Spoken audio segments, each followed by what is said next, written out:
before I get started, I want to just mention that the work I'm going to talk about is in collaboration with many people, mostly at the University of Washington and the University of Maryland, and then the students who led most of this work include Mitu Malu, Drew Jane, Kristen Williams, and Hallie Profita, who is actually at the University of Colorado. So let's start by taking a moment to consider augmented reality. What comes to mind when you think about augmented reality? Can you shout out some technologies or applications? HoloLens, okay. Google Glass. Okay. Did you have one more to add? No. Okay. All right. Great. So thank you. So here are a few more examples that I've put together. So this is about 50 years ago on Ivan Sutherland's Sword of Damocles, and this was perhaps the first head-mounted display. It overlaid visual information, well, not really on the real world, but it was see-through, so you could also see the real world. So arguably, augmented reality. And then about 25 years ago, AR research in HCI really started to take off. And so this is an example from Steve Feiner and colleagues providing augmented instructions here. And now today, we actually see AR in mainstream use. We have things like heads-up displays, head-mounted displays like the HoloLens here. And then, of course, AR games, which was also mentioned by you. So this is Pokemon Go. How many people have played Pokemon Go? Quite a few. OK. So let's pause for a moment and think about how AR can support people with disabilities, so people with a range of physical, sensory, and cognitive abilities. The examples that you shouted out, as well as the ones that I just showed you, I think all of them augment the real world with virtual, concrete visual information. And that is typically what we think of when we think of augmented reality. But visual information is, of course, not accessible to blind users, for example. And so if you look for AR examples and blind users, you might get things like audio or haptic output to describe who's in the room or navigation instructions and so on. So auditory and haptic modalities have been much less explored in AR, but could be. And then we don't have to focus only on concrete information. We could think about more abstract information, and that could be particularly important, for example, in augmenting cognitive abilities like language production. And then when we're talking about augmenting abilities, just generally, some enabling technologies that I'd like you to keep in mind include mainstream wearable devices, speech recognition, which has greatly improved in the past decade, of course, 3D sound sensing, and computer vision. So with all of this in mind for AR, today I want to talk to you about how we can use AR to improve real-world accessibility for people with disabilities. And I think this is an area that holds tremendous opportunity and there's a lot of exploration that can be done here. So there's some work, but sort of relatively little. So consider how AR could address some of these questions that have motivated our work. How can we sense and feedback sound information to a person who is deaf or hard of hearing? How can we support a person with a language impairment in finding difficult words when needed? Or how can we augment a blind person's sense of touch to help interpret non-tactile information? So toward the vision of improving real-world accessibility through augmented reality, we've followed three threads of research. The first is to address accessibility challenges with augmented reality technologies themselves, so making those technologies accessible. The second is to use existing technologies and create new ones to augment abilities in a way that addresses real-world accessibility problems. And then the third thread of work is to consider some of the practical issues that we will need to address if we want to actually have some of our solutions be adopted in the real world. So these can include social acceptability and privacy. So I'm going to spend most of my time on the second and third threads in this talk, but I want to give you first one example of this first thread of work on to just emphasize the importance of considering accessibility when we're designing new AR technologies. So in some of our earlier work on AR and accessibility, we were looking at head-mounted display use by people with motor impairments. Of course, this is Google Glass here. And the way that you manually control Google Glass is by swiping or tapping on that side, that touchpad on the side of the device. In our very first study, we recruited 6 participants with motor impairments, and 3 of those 6 participants could not actually touch the side of the device. They could not reach up and touch it. So that is obviously a big problem for manual input.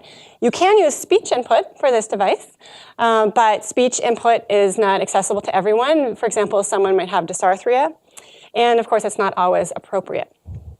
So even for the 3 participants who could reach up and touch the side of the device, there were still some issues. This video clip here is going to show a participant swiping the side of the device, but with such force that he displaces the device and then can no longer see the screen properly.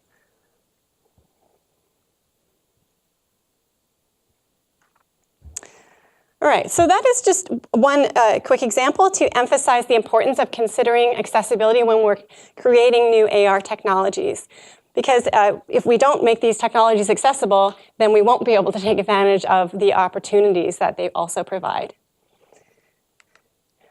Now I want to turn to exploring some of these opportunities. And I'm going to talk about 3 projects where we've built and evaluated systems to augment sound awareness, language support, and physical touch. Starting with sound awareness. So in the US, about 15% of adults report some trouble hearing. This is in the US Census. And the rates of disabling hearing loss, which is the exact phrase that's used, are much lower, about 2% of adults aged 45 to 54, but they increase substantially with age to about 50% of adults 75 and older. Now, sound awareness has wide-ranging impacts for people who are deaf or hard of hearing, from safety-critical sounds like fire alarms to mundane yet still useful sounds like the clothes dryer ending a cycle, to conversations, spoken conversations with hearing conversation partners. Now, hearing aids and cochlear implants can help with sound and speech recognition, but they do not eliminate hearing loss, and their success can vary based on a number of factors like the user's hearing loss level, their existing linguistic abilities, as well as training and support. So our goal in this project is to, oh yes, question. Sorry, not being as much of an expert in this area, I wonder, why would we not consider something like a hearing aid or a cochlear implant an augmented reality system? That it, like, you know, I had sort of always thought of it as sort of a visual overlay, but you're taking a much broader definition. So does this fit in as an AR system or not? Yeah, I think it just depends on how broadly we define AR. So I could be convinced that a hearing aid or a cochlear implant could be considered an AR solution. I mean, when you think about AR broadly, then beyond this typical setting of concrete visual information and even registered in 3D space, which is a common definition of AR, then yeah, there are lots of things that could be considered AR. I think that it gets especially exciting when we start to introduce smarts into the system, and there certainly are hearing aids that provide more intelligent filtering than others, and so on. But yeah. I would expect inside the accessibility community, these kinds of things would not be considered augmented reality, though. Like, people wouldn't introduce these in their papers as augmented reality systems. No. I mean, so this is like a philosophical discussion that we can have about Do they this. ever have information other than the sound or speech? For example, do you ever hear like a beat to say, oh, the person's over there who's talking versus there? Is there any ever additional information? In the existing stuff like that? Yeah, in any such system. Do they ever augment? Well, there is the pitch shifting version of the hearing aid, which if you have poor hearing in some frequencies, it'll shift those other frequencies. So it's changing. Interesting. Thanks. Yeah, I mean, I think that we're going to see sort of worlds coming together more than they are currently, and that's what the trend is. Okay, so our goal in this project is to provide always available, private, and unobtrusive wearable sound sensing and feedback, and to do so in a way that augments the user's existing sound awareness strategies. And that could include using a hearing aid or cochlear implant and other cues. So this is a large project, and I'm going to talk about a few studies here. The first one is an exploratory study. So here we were interested in understanding who, among people who are deaf or hard of hearing, is interested in sound awareness. What preferences do they have for form factors and feedback modalities? And what are some predicted social implications that we might want to keep in mind when we're designing new technologies? So here we conducted an online survey And we recruited over 200 deaf and hard of hearing participants. And if you look at their communication preferences, about half of them preferred oral or spoken communication, 30% preferred sign language, and then the rest preferred some mix of those two. And this is important for sound awareness because you can imagine if somebody is deaf, embedded in deaf culture, prefers sign language, maybe lives at home with other deaf sign language fluent family members, then they might not be as interested in sound awareness as somebody who has age-related hearing loss and has been relying on sound for decades. So we had questions about sound awareness interest, form factors, feedback, and social contexts. So we showed participants or described a set of scenarios, and here you can see some of these that showed both speech and non-speech sounds occurring, and then feedback through visual and haptic modalities on a smartphone, a smartwatch, and a head-mounted display. Overall, we saw that there was high interest in sound awareness. In this graph, what you're seeing are the 3 communication preference groups on the bottom, oral, both, and sign. And then darker colors indicate stronger interest in sound. So 73% across all the participants were very or extremely interested in sound awareness. A logistic regression analysis to understand what demographic factors were predictors for sound awareness interest level showed that this communication preference was the most important predictor and was significant. So the sign language group, for example, was less interested in sound than the oral communication group. But still the sign language group, more than half of those people were at least somewhat interested in sound. In terms of general interest in sound types and sound characteristics, the results here largely reflect past work, including some of James Landay's from a while ago. And this includes, so you don't remember? Tara Matthews? Okay, so this includes urgent alerts, voices directed at you, sound identity, and sound direction. And of course, there were more. Yep. Why people who use sign language are less interested than people who use oral communication?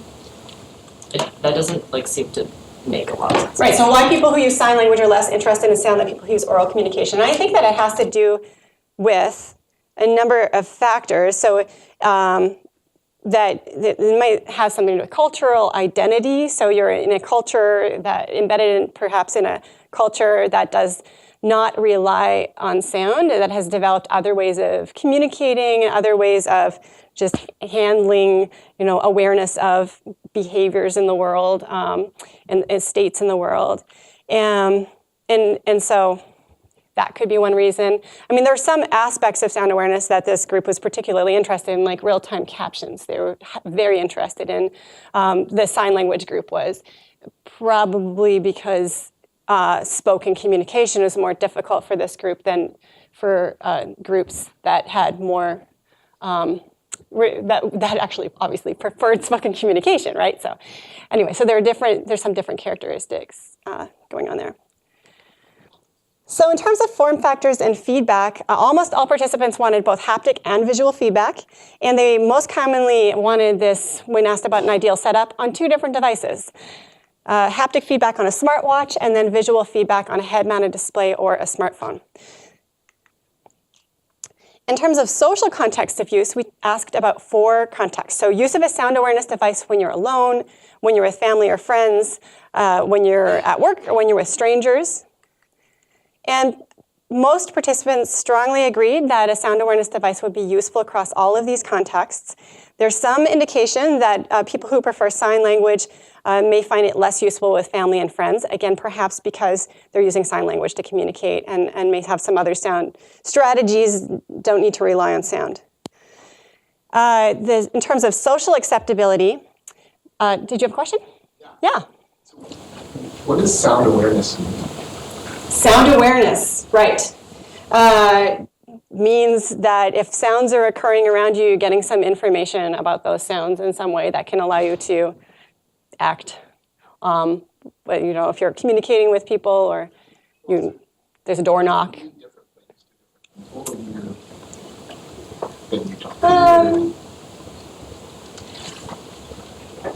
What kind of awareness do they need then? Do they want? Right.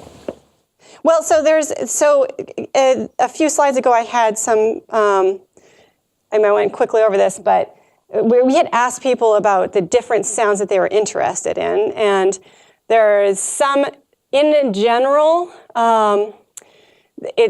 there are clear indications that, like, urgent alerts and voices directed at you. Those are things that everyone wanted to know about, but there is some difference in terms of, especially these 3 communication groups, in terms of some of the other sounds once you get into things like mechanical background noises inside or birds chirping and other nature noises. Like, there are some differences there. I mean, I think there's this, if you step back and think about it, there's this bigger question of what's the purpose of sound awareness? It's actually to understand something about what's going on in the world. And so, maybe you want to know there's a bird chirping. You don't need to know that there's a sound of a bird chirping. Somewhat nuanced, but you could imagine if you had a system that could know all of this stuff, that there might be, that some people might not be like, I do not care about the sound at all. I just want to know what the thing is that's happening. And the sound is just one way of getting at that. So anyway, I think there's more to understand here. And I don't know that there are big differences that were evident in this study in people interpreting what sound awareness is differently, though. Oh, did I mention the social acceptability thing? Okay, so the main significant difference here is that there was significantly lower social acceptability when considering use of a sound awareness device around strangers than in the other 3 contexts. So takeaways for this study include high interest in sound awareness, preference for visual and haptic feedback, often on separate devices, and then lower social acceptability with greater social distance. So now I want to move on to supporting spoken social interactions. And we've looked at this in 2 ways, providing localization of sound, so where sound is coming from in a room, and then real-time captioning. So for localization, people who are deaf or hard of hearing make use of visual cues when they're engaging in spoken conversations. This is called speech reading or lip reading. So body language, facial expressions, lip movement, and so on. But being able to make use of those cues requires knowing where to look. So here's a quote from one of our participants, for example. If one person finishes talking, I do not know who to look at next in a group conversation setting. That is my problem because hearing people can hear who the next person is and what they are saying. So our approach is to visualize sound on a head-mounted display. We want to localize sound, augment, not substitute, the user's existing sound awareness strategies, and then provide glanceable support. So there's some recent work, a recent trend of providing this localization of sound on wearable devices, and what you see here is a wrist-worn device that provides sound feedback in 4 directions. One issue is that you need to look away from your conversation partner in order to make use of that information.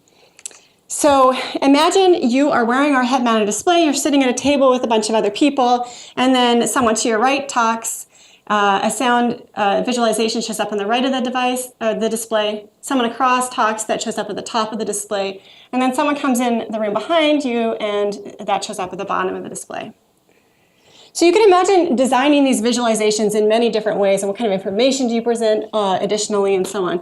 So that's the first thing that we looked at. And I'm also going to talk about a smaller second study where we built and evaluated a working prototype. So let's start looking at the design of these visualizations. In this study, we recruited 24 participants with hearing loss. They completed semi-structured interviews, and we used a design probe to elicit exploratory feedback on design ideas. Here we showed visualizations on Google Glass and on an iPad, and participants had an opportunity to sketch new designs. We looked at 8 design dimensions. I'm not going to describe them all in detail, but I'll give you one example, which is directional granularity. So here we had 4 levels of directional granularity, from simply a sound occurred or not to continuous directional granularity. And there are implications here both in terms of utility and possibly cognitive load with the higher information granularity conditions, as well as for the sensing hardware. So if you need less precise directional granularity, then you can use fewer microphones, for example. We evaluated these ideas within 2 scenarios, this around the table conversation scenario and a classroom setting. And then we collected preference data, votes, as well as open-ended rationale. So, an overall finding from this study is that all 24 of the participants thought the idea of head-mounted visualizations for sound awareness was useful. So this is reflecting some of the earlier findings as well, but focused on head-mounted displays. Here's a quote from one participant with profound hearing loss. "I think it's a great idea. It would reduce the amount of time and effort to find the individual speaking and would lead to less content loss." So this emphasizes increased efficiency as well as more meaningful communication, potentially. Another outcome from this study is the set of design recommendations, and so these are based on those preference votes. So for example, for directional granularity, precision is valued. Use high directional granularity. And this is based on the significant difference in terms of those preference votes. And some of the open-ended rationale that people provided were, for example, the more precise the direction, the better it is. And then also some comments that reflected the potential trade-offs with cognitive load and higher precision. 8-level is easier to locate than 4-level. Continuous is too specific. So I think there's some open questions there about what we actually want to do with a working system. Another example is that participants were interested, yes. Mm-hmm. Do you know, when someone picked one level, did you look at their rationale? Like, why did they think that was? Yes, we did. So what we did was, in our analysis, we focused on the quantitative preference votes first, and then we sort of grouped together, what did people say who preferred this level versus, and then what did people say who preferred this level? And I don't remember all the details from the rationale, but this quote here, the more precise the direction, the better it is representative of the 8 direction and continuous preferences, and which was by far the most common kind of sentiment. Yeah, well, I don't remember the details on that. Yeah, but I can look it up and talk to you more about it later. Yeah. Okay, so another example is loudness and yes. And this, do you actually localize the sound in space with some accuracy and then ask the participants to, how precise you want them to be visually indicated, right. Or how do you localize the sound with any precision? So we didn't do that at all in this study. This was just about showing design probes, but I will come back to that question in a little bit, okay? Okay, so loudness is also desired, so magnitude of sound in addition to direction, and then more advanced features like automatic speech recognition, differentiating between speech and non-speech sounds, for example, were also highly popular. So I'm going to come back to captioning, actually, shortly. Okay, so once we, building on these findings from this study, we then built a working system which we evaluated with a smaller number of participants. So here is to answer your question, what we had done at this stage was we used a non-wearable 3D sound sensor, which it's about the size of a head, that's true. It looks like the Death Star. This is developed by one of our collaborators, Ramani Duraswamy at the University of Maryland. Anyway, we connected this to a laptop and a smartphone and then the head-mounted display. And then we could actually visualize the location of sounds in a room. So this is the setup for this particular study. And again, the non-wearable sensor was fine at this stage in the research, but we are working on a wearable version right now. So here's a participant sitting at a table wearing the head-mounted display and some research assistants around the table. And this is how the display looked. So there's an arrow here that's going to move around as different people talk. But I'll be right back in case you need me. I just realized something. We've never had a completely successful test with any of the equipment. I blame myself. So do I. Okay, so we had 4 new participants with hearing loss use 2 of the designs that were most popular from study 1 and participate in scripted and open-ended group conversations with those research assistants. Now here's a quote from one of the participants on the experience of wearing the device when someone walked behind her and spoke. When you come back and forth, it was clear, it was like pum pum. And then for the Ghostbuster one, when you were standing behind me and you spoke, it was just like right there. So I knew you were speaking. So in feedback in this study, we saw some positive reactions as well as some concerns. So for example, this approach would be helpful because my hearing aid is not able to point where the sound is coming from, so that localization advantage.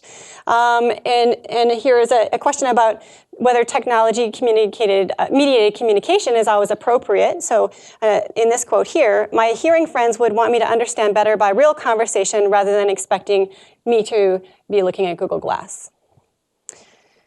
Okay, so some takeaways from here are that sound localization on a head-mounted display shows promise for people who are deaf or hard of hearing, and we have 8 specific design recommendations that deserve some further attention with in further work with a working system. And then currently we are working on a wearable sensing approach. Again, this is with Ramani Duraswamy at Maryland. And did you have a question? Yeah, well, this may be a limitation of current technology, so I'm wondering if you think it is or not. My experience with folks who wear hearing aids is that by sort of making everything louder, it also inhibits my ability to sort of focus on particular parts of the conversation in a loud room. And I'm wondering how many sort of false positives this kind of thing would run into as well. Yeah, I think there so actually, we just got an NSF medium on this project. So because there is a lot that we don't know about how to do this. I mean, what sounds do you filter out? Could we just filter based on loudest? Do we need to know something about identity? Do we show the louder sounds in a different way than the quieter ones? Do we just show speech because you're in a conversation? Do we eliminate all the non-speech sounds? In our study, actually, there was some paper rustling, and one of the participants said, I want to know that, even though it's a conversation. So there are lots of questions about how do you actually do this feedback in a way that is useful and not overly distracting, and that probably just changes based on context, and how does that work? Lots of great questions. Yeah. Okay, and also with the next thread of work, that's the case too. Okay, so this thread of work, we are starting to look at real-time captioning on a head-mounted display. So. Traditionally, real-time captioning works with a human transcriptionist and then captions shown on a laptop or a shared display. We're seeing more and more use of automatic speech recognition these days, and this is actually good enough that this is useful in many situations. Also not useful in many situations and can lead to miscommunication, and it's not as good as human transcriptionist. But it's an exciting development. And then also more applications on mobile devices. Now, regardless of whether using a laptop, a shared display, or a mobile device, an issue that can arise is visual dispersion. And this is a picture from Raja Kushalnagar, one of my collaborators on this project at Gallaudet University, showing captions on a laptop for a student in a classroom, slides shown at the front of the room. There's also a teacher somewhere in the room. There are other students. This student themselves probably has a laptop or a paper where they're taking notes. So the captions are just adding to this visual load. So what can head-mounted display captions do to possibly reduce this visual dispersion issue? So in this work, we've been using Microsoft HoloLens, and we've conducted a few studies so far. So the first one is an autoethnographic study in a stationary setting. And here we looked at 2 early captioning designs. So one is a window where the captions show up, and then you can move that window around and place it, attach it to physical things in the room.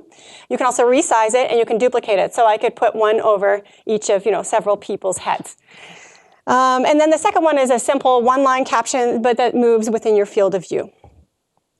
So our first author on this project, Dhruv Jain, he's a student at UW. He's hard of hearing, and he used this system for 7 meetings and 3 lectures in a quarter where he was also using laptop-based captioning in other lectures and meetings.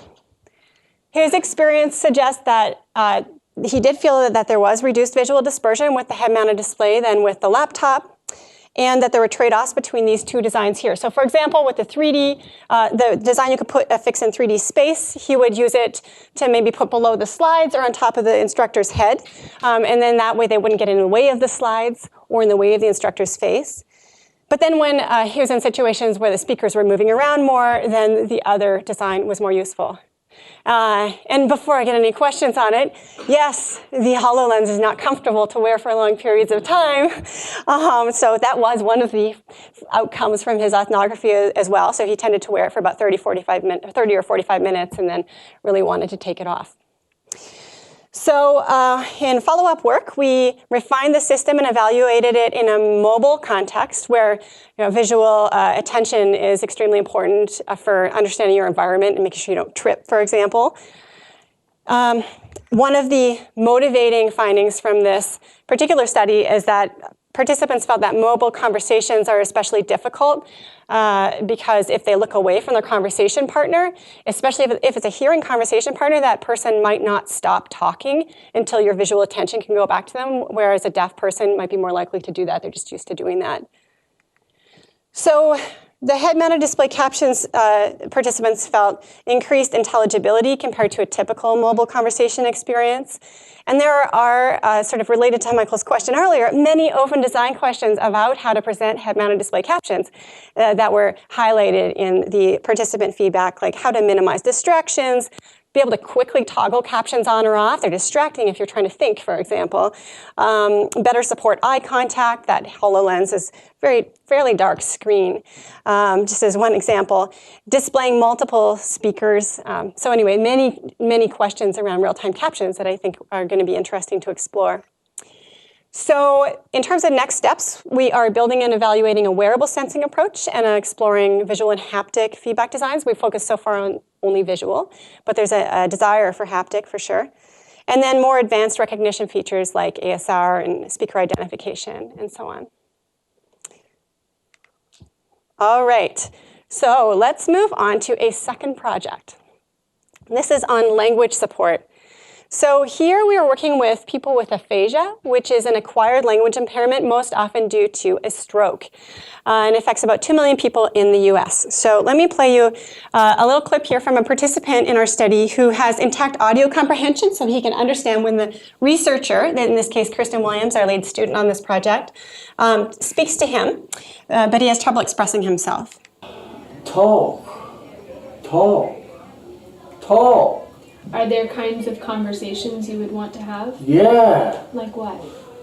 All kinds of words in my mouth.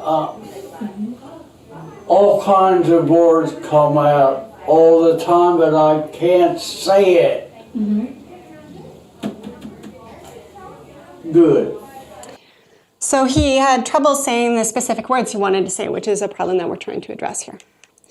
So communication strategies for aphasia range from unaided strategies like gestures and gaze, similar to what we were already talking about, paper-based strategies like drawing, writing, or communication boards, and then high-tech strategies on computers and mobile devices. And the way these tend to work is that the user can look up a word and then either the device can speak for them using text-to-speech or they can say the word themselves if it can prompt them to be able to do that. Yes? So just a detail on what they're dealing with. Is this a production issue? Like they can think the word or recognize it when they look at it, but they can't say it? It totally depends on the person. There are different kinds of aphasia, and some people with aphasia can actually speak fairly fluently, but it doesn't necessarily make sense. Other people speak more like the individual that you saw there, where they're having trouble coming up with the specific words, but the words that they're using are meaningful. But then also it can vary in terms of language modalities. So some people can read, some people can understand spoken language, et cetera, et cetera. So highly varied. Okay. So high-tech adoption of AAC devices remains low for individuals with aphasia because these call attention to the disability. They tend to, they can replace rather than augment natural speech. So if their device is doing this text-to-speech output, then the user no longer has to speak for themselves. They can divert gaze and impede use of visual cues. So we are exploring the extent to which a head-mounted display can address these challenges of attention, replacing speech, and diverting gaze. So here's a scenario we showed to participants in one of our studies. A woman's at the grocery store. She has a vocabulary need, but she's preloaded her grocery list onto this device so she can look up that word and get a private image, text, and auditory prompt, any of which may spur her own ability to say the word, which she can then go do independently. We built a proof of concept prototype on a head-mounted display. And this, again, gives that picture, text, and sound prompt for a hierarchy of words. And because people with aphasia often have right-sided hemiparesis as a result of the stroke, this is weakness in the right side of their body, the touchpad on the side of Google Glass was hard to reach, so we used a wrist-worn touchpad here. Now, we've conducted a few studies, and I'm going to tell you about this second one, a qualitative lab and field evaluation. Here we recruited 14 participants with aphasia, and they completed a conversational task in the lab, which was autobiographical, and we preceded the device with words related to their recent vacations, favorite foods, and hobbies.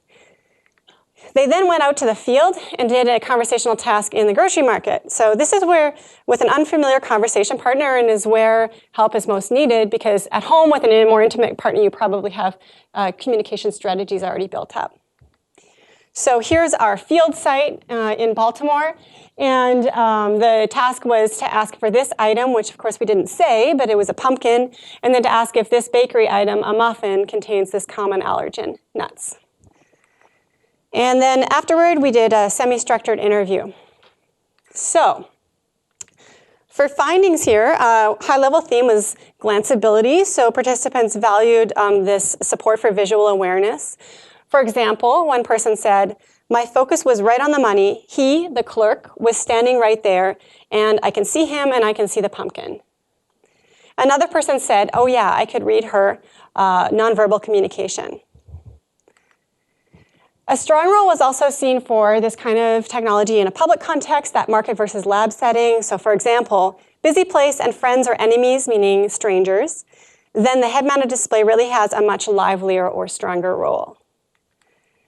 Some participants commented on feeling more independent while using the device, such as, "I would never have thought to do that myself, go to the market. No, I would go with my wife, she would help me, and I would have to point." And then finally, some participants commented on valuing the private nature of that visual and auditory display that the head-mounted display provided. So for example, "I can't say it, but I know what it is, so this device can say it for me, and then I'll say it." So that study provided some positive suggestion that this might be a useful approach to take, but it was qualitative and there was no comparison to a status quo language support. So in a follow-up controlled experiment, we showed the same vocabulary on a head-mounted display and a smartphone.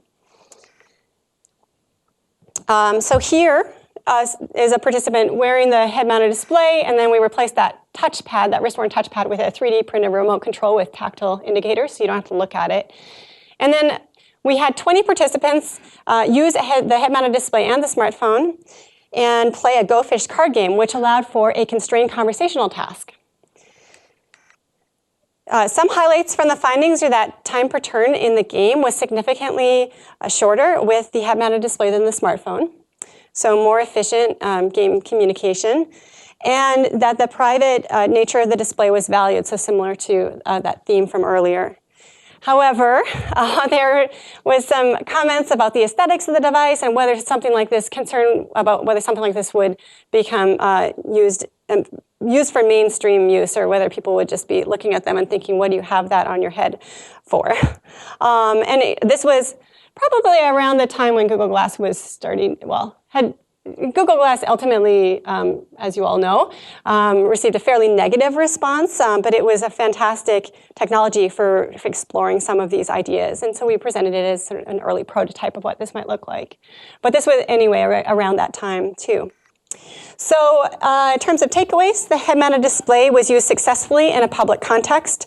The private, glanceable nature of the display was valued, and in that controlled experiment, we saw increased communication efficiency over the smartphone. So there are, however, many open questions here that I would love to work on, although I'm not currently doing it, so I also encourage you to all do it. So things like how much and what vocabulary to show, what users will benefit the most, and we talked a little bit about some of the variability in users' language abilities. And then related to the first question, I think automatic approaches, context-sensitive approaches for detecting and predicting the most useful vocabulary. And this is is going to be particularly important with a head-mounted display compared to, say, a tablet or a smartphone, where you might feel, that you're going to be willing to navigate through all kinds of information in your AAC app. Now, for this third project, I want to move on, very briefly tell you about this third project, which is different in that it doesn't use a head-mounted display, and here we're augmenting physical touch with computer vision. So imagine gliding your finger along printed text and hearing the words read out loud, or feeling the shape of a bar graph in a book, or touching a piece of clothing and hearing a description of that fabric. So here's an illustration of our approach. We use a tiny camera originally designed for endoscopies. It's 1 millimeter in diameter, but if you add lights to it, it is 2 millimeters in diameter, so huge. And then we add microhaptic actuators on the finger or the wrist. And our work here has been largely application-driven, so looking at instrumental activities of daily living, like reading support, color and texture recognition. We've looked at touch-based control of mobile devices or mobile information, and then haptic and auditory feedback to guide the user's hand for these other application areas. So let me show you 2 quick video clips. This first one is one of our early reading prototypes. This is for a blind user, and where you can read a printed text on a printed page, and the system does OCR and reads the text aloud. Amy, dog, over the wood, testified that dogs are just as prone to jealousy as humans. Okay, and then in the second example, this is more recent work. Actually, we just presented this. Lee Stearns, the lead student on this project, just presented this last month at the Assets conference. Here, this is for low vision users, and we're taking the feed from the finger-mounted camera and we're magnifying it and doing some other manipulations on it. But in particular, the study that we presented is exploring if you present this information on a HoloLens device, what does it mean to be able to attach that magnified view to real-world objects and so on. So one of our conditions had the view moving within the user's field of view like that, the magnified view as the user moves their head. Here's another condition where the view is vertical, the magnified view is vertical and it's affixed to the top of the desk. And then here it's horizontal, affixed to the other page of the magazine that the person is reading. And then this one is where it's attached to the top of the finger. So it's tracking the finger, like a little bit like a physical magnifier might work. So if you're interested in that, you can check out our Assets paper. Okay. Now I want to turn to this last thread of work on practical issues and just talk about one study here briefly. So like I said, if we want to have any of these technologies actually adopted and used in the real world, we need to think about issues like social acceptability and privacy. A lot of the technologies that might be particularly impactful for people with disabilities in terms of augmenting abilities might be sensing all kinds of information about other people in the environment. And so that can lead to questions about privacy and social acceptability. So, for example, here is a quote from one of our studies reflecting a sentiment that comes up from time to time. And this is from a participant with a motor impairment who actually liked the technology that he was trying out. He said, "I don't want to look like R2-D2. I want people to see me and not this wearable thing that you've created." We started to look at this question of perceptions of wearables and assistive technology along with Sean Kane and Holly Profita at the University of Colorado at the time. So perceptions like for wearable devices, changing norms, changing societal norms around these devices, like probably many of you in this room have Fitbits. Lots of people have Fitbits, but at the same time, in the end, Google Glass, people did not like that. It got banned from places, in fact. There are these tensions around the utility of the device, your self-image, what do other people think about you when you're wearing this thing, and then privacy and distraction as some examples. But then with assistive technologies, we also have issues like the user's sense of comfort in using the device, stigma and misperceptions around assistive devices. Here's a quote from Shinohara and Wolbrock that I quite like that kind of gets at all of this space, which is a blind person talking about their mobile device. And as a blind person, yeah, maybe I don't see it, the device, but other people see it, and I want it to be, just as glamorous as the next guy. So we conducted a study with about 1,200 crowd workers to look at this question of how people perceive use of a head-mounted display by a person with a disability. And so the crowd workers viewed videos of head-mounted display use, and then they rated those videos on several dimensions, like whether it looked rude or awkward to use the head-mounted display. So here we had 2 videos. The first one included visible disability indicators. So the actor wore the head-mounted display along with dark glasses and held a white cane. She's standing at a bus stop, and she's going to do some taps and swipes on that head-mounted display. Okay, so that's what the one video was like, and the other one was exactly the same, except that it didn't include those visible disability indicators. So in the first of 4 experiments, which is the only one that I'm going to talk about for sake of time, we had a number of participants view each of one or the other of those videos, but we gave the same video description for both groups. The following video shows a person at a bus stop using a wearable computing device. So here are some results from this experiment. On the x-axis, we have our different social acceptability dimensions. And on the y-axis are the ratings, so higher numbers indicate stronger agreement.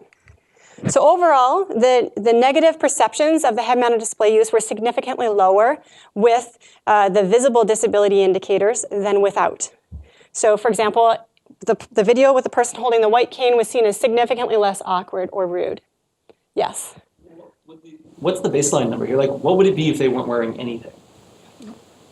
We did not have that. So that's a good quote. If they weren't wearing anything, like just how awkward or rude is it to be standing at the bus stop? Yeah. I guess this seems, I guess my reaction is this seems like a really small change in effect size, but maybe it's just that the baseline numbers wouldn't be that much lower anyway. Like I'm wondering if maybe it's just that there's not much for them they can't go down much. I'm just surprised that it's only slightly less awkward. I mean, significantly less, but slightly. Yeah, one thing that I actually don't remember is if this is neutral in the middle. Oh. Stronger. But so I'm providing you with a relative result here. Yeah. So it might be interpreted as a 2 means I disagree that this is rude. I will have to look that up. Although I warned the students I might do this. Some students read this paper recently. Do you remember? Okay, fair enough. Okay, I can tell you later. Because then it gets more rude if that's weird. Right, yeah. So the overall trends here are that our negative perceptions are significantly lower, and this is relative. It would be interesting to know what the baseline is, too. But this relative experience distinction still exists, regardless of what the baseline is. And then positive perceptions were significantly higher. So it seemed to be more appropriate or useful. And then there were some mixed results around whether the person looked like they were dependent on the device, whether they needed the device. Okay, so across the 4 experiments, and now we'll have 5. Right after this, I'll go start that up. The user having a disability improved perception of head-mounted display use, and that there was a further positive impact from disclosing that the use was assistive. So, for example, saying that the device was being used to read street signs versus the person was checking their Facebook feed. Now, there is an important tension here in that many people, yes, question? I'm wondering if it has something to do with the trustworthiness of the device, because regardless of who is using it, I would rather I would know that the device is recording me and the data might be shared with companies or somebody else. Yeah. Apart from helping the user. So does that also influence my decision to say, okay, that's rude, I don't want to be recorded. Right. I'm sure it does. Yeah. So that the characteristics of the device and whether the person thinks that it might be recording them will probably impact how people are reacting to this question. Yeah, so the fact that the head-mounted display in this case has a camera, which we mentioned. Yeah. So, but if you have so these findings are specific to this kind of device. Although my guess is that if we replicated these experiments with different devices, you'd still find similar trends. Maybe the bars would be overall higher or lower, or as a baseline, but you'd still find similar trends. So yeah, it's a good question. Interesting to think about.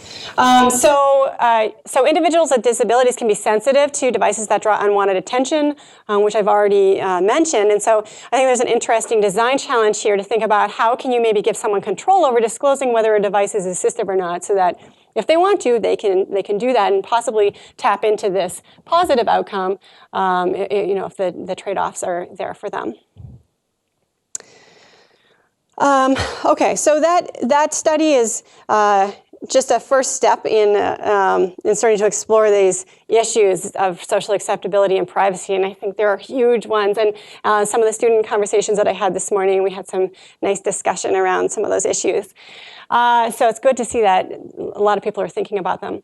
So I think that overall, augmented reality holds tremendous potential for improving real-world accessibility for people with disabilities, and to get there, that we need to think about all three of these threads of work. So we need to make sure that emerging technologies are accessible to people with a wide range of abilities. And then we can think about how we can use those and create new technologies to augment abilities in a way that addresses real-world accessibility challenges, but also all the while while keeping in mind issues of social acceptability and privacy, so that we get something in the end that people will want to use. It'll just be very interesting to see how all of this plays out over the coming decade or two, really, and what kind of broader applicability there will be to some of these solutions. So on that note, I would like to thank my collaborators and funding sources. And if you have any further questions, we have a few minutes left.